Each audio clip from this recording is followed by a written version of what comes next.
Jadi kamu di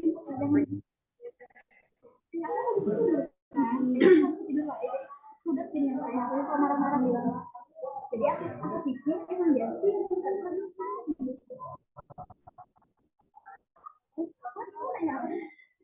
Baik, bismillahirrahmanirrahim. Assalamualaikum warahmatullahi wabarakatuh.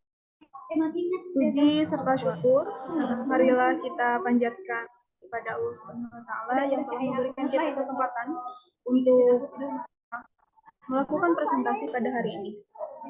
Juga tak lupa salawat serta salam mereka curah limpahkan kepada Nabi Muhammad SAW. Sebelumnya, saya izin untuk memperkenalkan diri. Nama saya Inayati Raihani. Di sini saya akan memoderatori presentasi pada hari ini. Materi yang akan disampaikan pada hari ini yaitu pernikahan, membangun keluarga dalam Islam. Sedikit memaparkan mengenai pernikahan. Pernikahan itu merupakan lembaga kehidupan yang sangat kompleks. Sebuah keluarga di dalam masyarakat terdiri dari individu-individu yang terjalin dalam sebuah ikatan pernikahan dan keturunan. Semua pola interaksi di dalam keluarga harus bersumber dari nilai-nilai luhur Islam. Karena Islam sebagai way of life tidak hanya mengatur hubungan antara manusia dengan Tuhan, tetapi juga mengatur interaksi manusia dengan manusia di dalam keluarga dan masyarakat. Nah, untuk penjelasan lebih lanjut akan disampaikan mengenai definisi pernikahan dan hukum-hukum nikah yang akan disampaikan oleh Kaila Sri Ramadhani Hakmi. Kepadanya dipersilakan.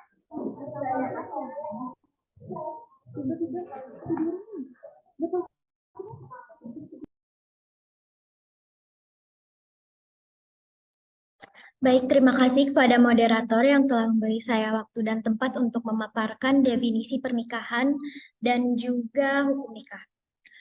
Untuk definisi pernikahan, secara etimologi, pernikahan atau perkawinan berasal dari bahasa Arab, yaitu dari kata al-nikah yang bermakna al-wati atau bersetubuh. Al-damu wa al-tadakul yang artinya berkumpul atau memasukkan, dan al-aqd atau perjanjian. Sedangkan pernikahan menurut istilah seperti definisi menurut Muhammad Abu Isroh ialah akad yang memberikan faedah hukum kebolehan atau kehalalan mengadakan hubungan keluarga atau suami istri antara pria dan wanita dan mengadakan tolong-menolong dan memberi batas hak bagi pemiliknya serta pemenuhan kewajiban bagi masing-masing. Untuk hukum nikah,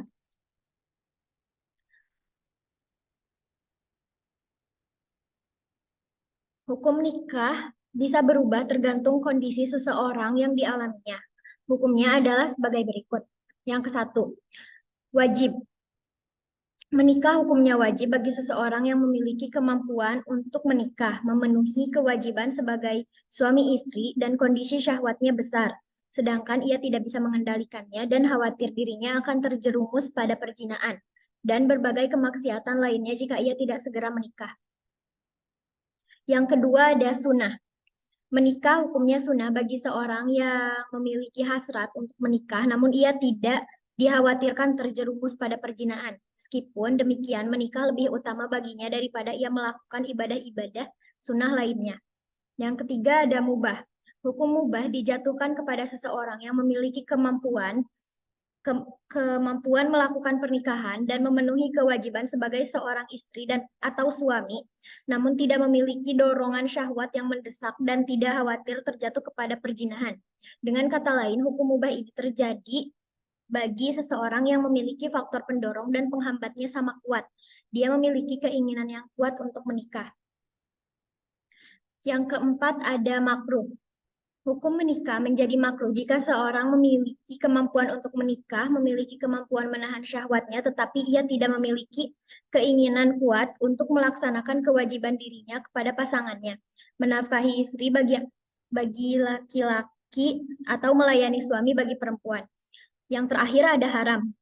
Hukum pernikahan menjadi haram apabila seseorang tidak mempunyai keinginan dan tidak mempunyai kemampuan serta bertanggung jawab atas kewajiban dirinya kepada pasangannya dalam rumah tangga. Sehingga apabila terjadi pernikahan, maka dirinya dan pasangannya akan hidup terlantar dan tidak membangun rumah tangga. Sekian yang saya sampaikan. Sebelum itu izinkan saya memperkenalkan diri. Nama saya Kaila Sri Ramadhani Hakmi dengan nomor pokok mahasiswa 232122035. Saya kembalikan kepada moderator. Terima kasih.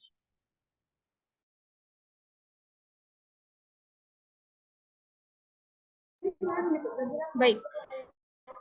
Sekarang dilanjut mengenai syarat dan rukun pernikahan yang akan disampaikan oleh Neng Tina, kepadanya dipersilakan.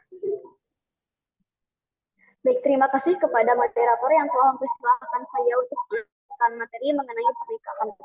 Sebenarnya perkenalkan, nama saya Ning Tina Rusmana dengan nomor pokok mahasiswa 232122030. Kita langsung saja. Syarat dan rukun pernikahan dalam agama Islam ada 5. Yang pertama ada calon pengantin. Mempelai laki-laki, ada syarat-syaratnya lagi, yaitu beragama Islam, laki-laki, bukan banci ataupun belum jelas bahwa ya laki-laki. Yang selanjutnya ada jelas dan diketahui orangnya, tidak dipaksa, tidak sedang berihram haji atau umroh, bukan mahramnya, tidak dalam keadaan masih beristri, dan tidak istri yang dipoligami dengan calon istrinya. Yang kedua, mempelai perempuan dengan syarat-syarat beragama Islam atau ahli kitab, perang perempuannya, perang orangnya, persetujuan dirinya, tidak sedang berihram haji atau umroh, bukan mahramnya, tidak bersuami atau dalam idah orang lain, dan belum pernah diain atau dituduh berbuat zina oleh calon suaminya. Yang selanjutnya adalah wali dari mempelai perempuan. Wali adalah orang yang memiliki hak secara syara untuk menikahkan calon mempelai perempuan kepada calon mempelai laki-laki. Syarat-syarat seorang wali adalah beragama Islam, baligh atau dewasa, berakal sehat, merdeka, laki-laki atau bukan banci, atau wanita, adil, tidak dalam perjalanan ihram haji atau umroh, tidak dipaksa. Urutan wali nasab adalah bapak, kakek atau orang tua bapak, dan seterusnya. Saudara laki-laki kandung sebapak si ibu, saudara laki-laki sebapak lain ibu, keponakan laki-laki dari saudara laki-laki kandung, keponakan laki-laki dari saudara laki-laki sebapak, dan seterusnya. Paman yaitu saudara dari bapak sekandung. Paman sebapak yaitu saudara dari bapak sebapak lain ibu, anak-anak paman kandung atau saudara sepupu, anak laki-laki paman sebapak, dan hakim.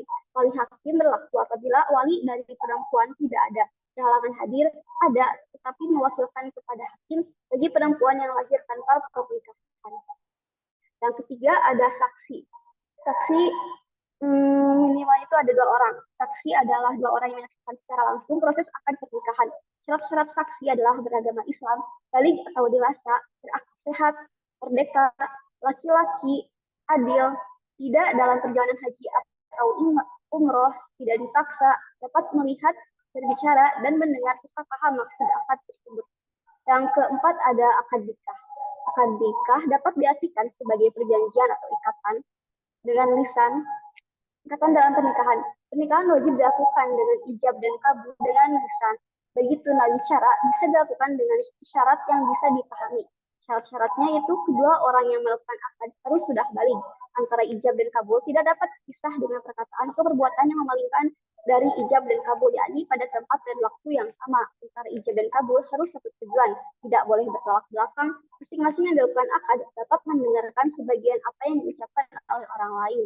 Calon mempelai wanita harus disebut dalam ijab dan kabul, baik dengan nama tuannya maupun dengan ad-dhamir. Yang selanjutnya adalah mahar.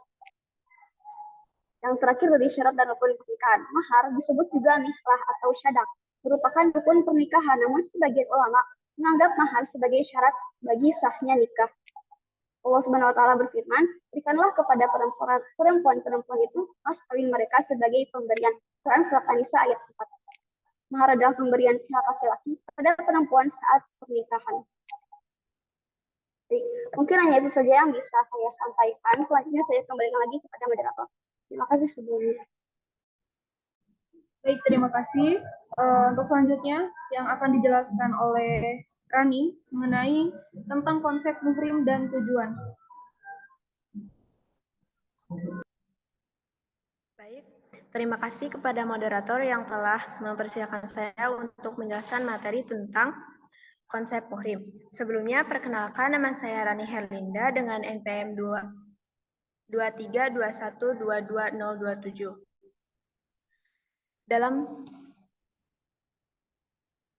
Sebentar.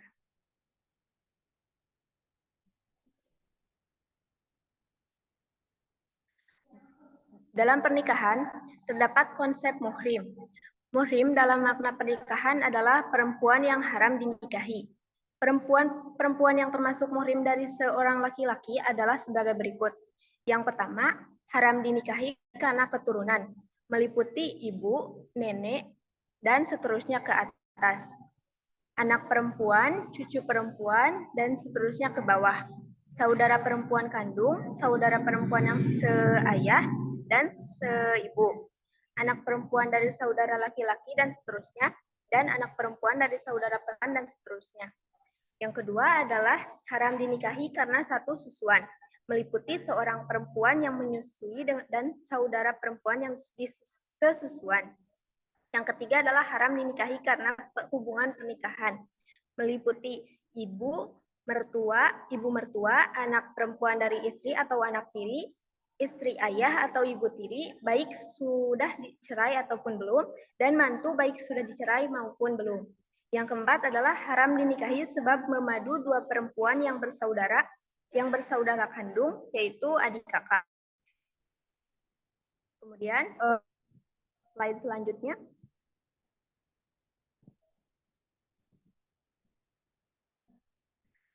Yaitu tujuan pernikahan.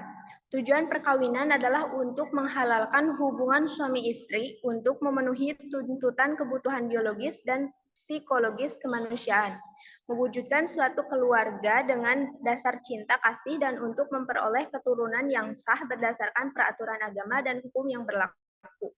Fungsi keluarga sakinah untuk menciptakan suasana yang harmonis dalam kehidupan anggota keluarga. Fungsi keluarga harus terpenuhi meliputi fungsi biologis, fungsi psikologis, dan sosiologis. Mungkin sekian dari saya kembalikan kepada moderator. Baik, terakhir mengenai fungsi keluarga sakinah, mewujudkan keluarga sakinah yang akan disampaikan oleh Davina kepadanya, dipersilakan.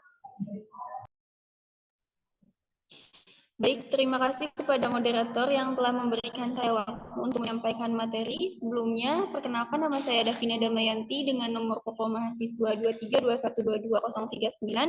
Di sini saya akan menyampaikan materi mengenai fungsi keluarga sakinah terlebih dahulu. Fungsi keluarga sakinah itu sendiri ada 3, yaitu fungsi individual atau terhadap diri sendiri yang mencakup meningkatkan derajat kemanusiaan dan juga ibadahnya, memperoleh ketenangan dan ketentraman jiwa, lalu ada menimbulkan dorongan kesungguhan dalam menjalankan kewajiban. Lalu ada fungsi sosial, yaitu terhadap sekitar, lingkungan sekitar, yaitu mencakup sebagai benteng moral bangsa dalam ruang lingkup yang kecil dan juga sebagai lembaga pendidikan yang terwujud di dalam tanggung jawab orang tua sebagai pendidik pertama dari anak-anaknya. Lalu yang ketiga ada fungsi spiritual, yaitu sebagai dorongan dan motivasi ataupun wadah dalam menjalankan ibadah kepada Allah. Selanjutnya ada tahapan dalam mewujudkan keluarga sakinah. Yaitu yang pertama ada persiapan pernikahan, di mana saat mempersiapkan pernikahan kita perlu juga mempersiapkan ilmu, mental, ruhiyah atau spiritual, fisik, dan juga ekonomi atau harta.